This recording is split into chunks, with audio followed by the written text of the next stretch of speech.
त्यांनाही बघा तुमचे पाई पाहुणे नातेवाईक सगळे सोयरे दोन्ही लाडक्या बहिणी. आता महिला राज्य आहे इथं सगळा लाडक्या बहिणींचं राज्य आहे. आणि खऱ्या अर्थाने बघा सांगतो माझे लाडके भाऊ पण इथं आहे, शेतकरी आहे, ज्येष्ठ आहे, सगळे आहेत. या एकनाथ शिंदेने सगळ्यांसाठी योजना केली. लाडकी बहीण केली, लेख लाडकी लखपती केली. या ठिकाणी एसटी मध्ये 50% सवलत दिली. मुलींचं उच्च शिक्षण मोफत केले. एका मुलीने आत्महत्या केली, 50% फी सरकार भरत होतं. ती वेदना सहन झाली नाही आणि म्हणून आपण 100% फी माफ करण्याचा निर्णय घेतला. तुम्हाला माहित आहे आपल्या सगळ्यांच्या नावावर समोर वडिलांचं नाव लिहित. आता आईचं पण नाव लिहिण्याचा निर्णय आपण ऐतिहासिक निर्णय घेतला. लाडक्या बहिणींसाठी खूप नियोजन, लाडक्या भावांसाठी देखील ज्या ज्या योजना केल्यात, ज्या काही सुरू आहेत त्या सुरू राहतील. ज्याच्यामध्ये काय अडथळे आले असतील ते अडथळे देखील दूर केले जातील. हा शब्द मी या ठिकाणी आपल्याला द्यायला आलेलो आहे. आणि म्हणून एकनाथ शिंदे कारण देणार नाही, रिझन देणार नाही.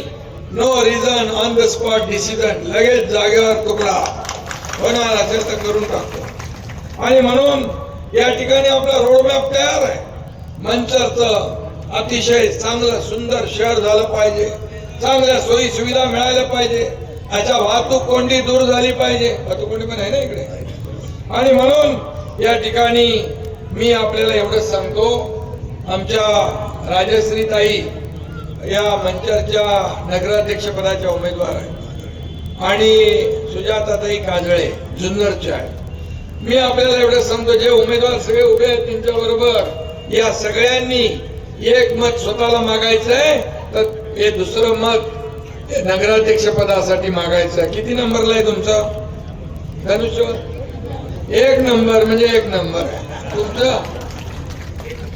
3 नंबरवरून तुम्ही 1 नंबरला येणारच, चिंता करू नका. आणि म्हणून मी आपल्याला सांगतो की या ठिकाणी पाणी पुरवठा योजनेला देखील 133 कोटीची पाणी पुरवठा योजना माझ्याकडे आहे, बरोबर ना. तर त्याच्यामध्ये दत्तानीच प्रस्ताव पाठवला आहे. तो मी नगर विकास खात्याचा मंत्री आहे, माझ्याकडेच आहे ते काम. मी तो मंजूर तात्काळ करून देईन. आपल्याला पाणी पुरवठ्यासाठी पैसे कमी पडणार नाही, हा शब्द मी आपल्याला देतो.